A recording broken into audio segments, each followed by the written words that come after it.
So we've known since about midsummer this year that Dollywood was going to be putting in some kind of family coaster, probably a large-scale family coaster for the 2023 season. And we had a leak.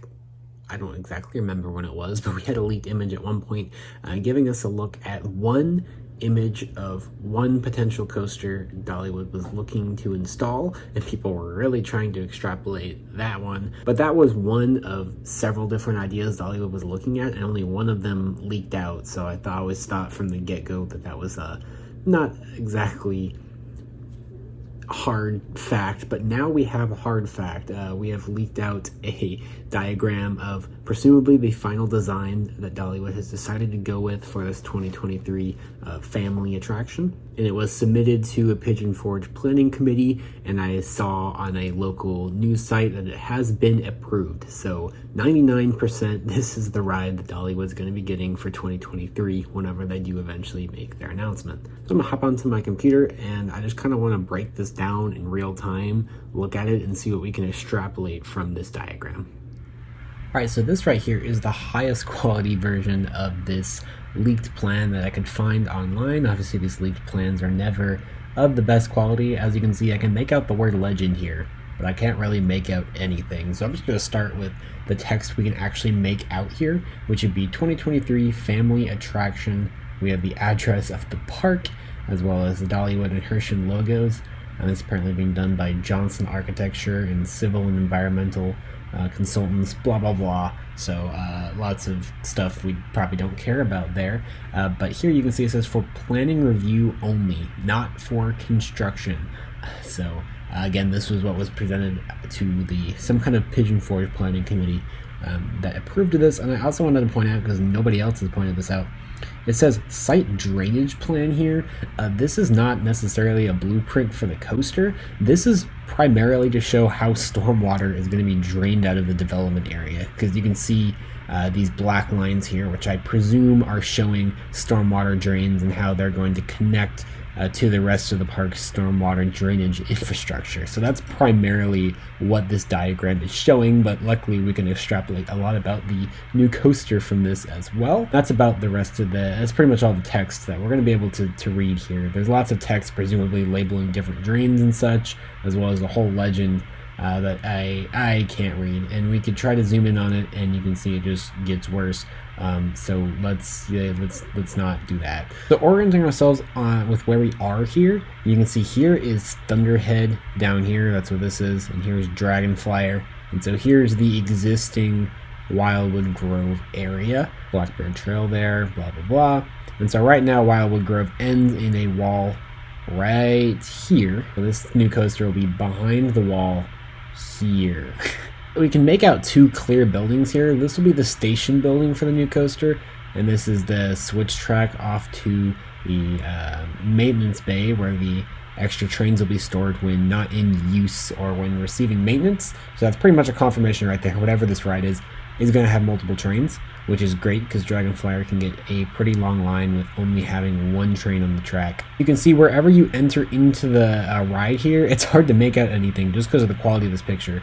But you can see this appears to be the main queue here, and there appears to be overflow queue right here. And this is track. I'm going to predict this is launch track, but it could be lift hill track, and then like airtime hills on the way back or something, just depending on what kind of ride this is. But it appears you got your queues on either side of some kind of element of the coaster, and there's a bridge connecting the two queues that goes either over or under. Again, it's hard to tell. It kind of looks like it might go over one of the tracks and then under the other one is what I'm seeing here. If we zoom in a bit, I don't know why it gets blurrier when I zoom in. Sorry about that. I saw a lot of people thinking that this was a park path when they're analyzing this. This is not a park path. This is a service road from an employee's parking lot. Actually, I think that might be the priority parking lot, but you can see here's the train track. I didn't point that out earlier. So this is a service road. This is not an actual park path. This is, I guess, how they're going to get service vehicles into the park, because right now the service road goes in right here and then boop right next to Dragonflyer, and so now it's just showing that service vehicles are going to have to take the road all the way around this new coaster and into the park over by Hidden Hollow instead of right here where they used to. That's what this is showing. This is not a bike path. What's interesting to me, looking at the station building, is that it's a pretty decently big station building. You can see where the track comes in and leaves the station. So the station building really only needs to be like this big, but you can see it has this whole nother annex out here. And this is presumably going to be a pretty popular attraction, especially when it opens. And this is some decent queue space, but it's not huge queue space. You can see right here is Dragonfly's main queue building. It's not really a building, it's kind of a shed. But this is Dragonfly's main queue, and then it comes down this path to the station here. So I'm thinking that there's some kind of indoor queue section here. Again, it's not going to be extensive because there's just not a lot of space to work with in this building, but I definitely think based on the way it's shaped and stuff, there's going to be some internal indoor queuing, especially considering how popular this ride's probably going to be, and look at the size of Dragonfly's queue. This coaster is going to be big. I'm going to start with this section over here because it kind of seems to have two sections. There's an out and back section, and there's a spaghetti bowl section. The spaghetti bowl section is a mess, and with the quality of this image, I can't really see anything there. So let's start with the out and back section. So depending on what kind of coaster this is, we're either going to have a launch out here and a launch back in, I would assume, or if it's a chain lifted coaster, which I doubt, but if it is, it'll probably have a chain lift out and then some airtime hills back in or something. I doubt it'll just be straight track. Maybe an inversion, but this is a family coaster. There are some family coasters that throw in like an inversion as like an introduction to going upside down on coasters for younger kids, I guess, but I don't expect there to be an inversion on this. It's a family coaster. So it goes straight out and back here behind Hidden Hollow, which makes sense because there's not really a whole lot of space here. The hills back here, as you can see by the contour lines, are very sharp, very tall, so you know they'd be kind of hard to work with. They kind of got to stick in this parameter to fit this in, so that makes sense. Once you get over here, though, you can see there's some more twists and turns and twisty turnies. Another thing I think is interesting is you can see the contour lines still here on these hills, which means there's a very high chance that they're not leveling these hills because the contour lines are still included in this diagram here. For those of you who aren't familiar looking at topographical maps like this, these lines represent changes in elevation, and the closer they are together, then basically the steeper that this hill is going to be. This is cool because this means that the ride, it's just not just going to be riding along flat ground here. It looks like it's going to be actually interacting with the terrain and kind of riding the ridge of this hill and twisting up and down this hill a little bit. So I think these sections will probably be a little bit more exciting than what it appears, because it appears we're used to seeing this stuff on flat ground, but like a lot of Dollywood's other rides, this looks to be a terrain coaster, so it's kind of gonna take the shape of the terrain here. Also, I don't know what these are. There's this here, and then down here there's this. I was presuming looking at this that it's going to be some kind of a tunnel or something, like a log-themed tunnel that the trains go through, but I don't really know. This could be something similar. Who knows? And of course you have the spaghetti bowl section. The big question I see with this coaster is, do you start with the spaghetti bowl or do you end with it? And I think the answer is that you end with it, because if you look, you come out of the station this way. If you were coming this way, you take a left out of the station and immediately head into the ride. And then you go through the out and back, the spaghetti bowl, and then you would end the ride right here, maybe break primary brakes right here and secondary brakes here, so that we could have better ways to operate multiple trains, to say the least.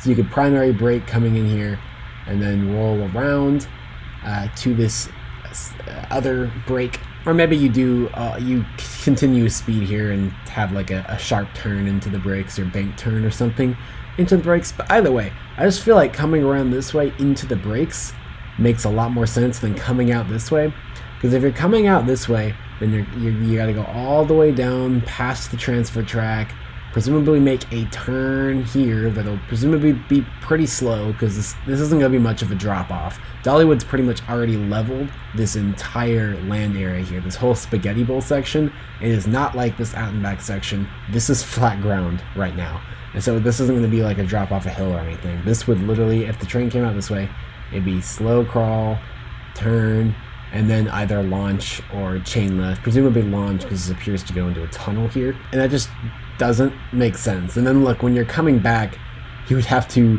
brake before you got back to the station here, because this, I presume, would be too tight of a turn to make and then brake right here. That's just too tight of a braking to exist. I don't really know what I'm saying anymore, do I? And as I mentioned earlier, these cues seem to go on either side of the track here, and you seem to take a bridge above or below them, or both. I feel like it'd be anticlimactic to have the trains coming into the brake run right by the cue. I know other rides at Dollywood do that. I know Lightning Rod in particular's overflow queue is right into the brakes, but that's the overflow queue. That's not the main queue that guests are going to be waiting in every single day. So, I don't know. It just seems like bad design. So if you come out of the station this way, you will have wasted a bit of time on this stretch of track, and then you'd be on the brakes, coming into the brakes, and stopping right by the queue. I think it makes a lot more sense for you to come out this way. Then the areas going by the queue both ways would be an exciting section, because I'd be assuming this would be going into a launch, or even if it's going into a lift hill, like Outlaw Run style, that would still look cooler than coming into the brakes. And then this whole thing over here just makes more sense for that to be extra brake run space around this turn, or maybe this is a bank turn and that's a lot more space to brake even a small train than this. I don't know. I just feel like looking at this, it's pretty clear to me which direction around the circuit you're going to be taking this.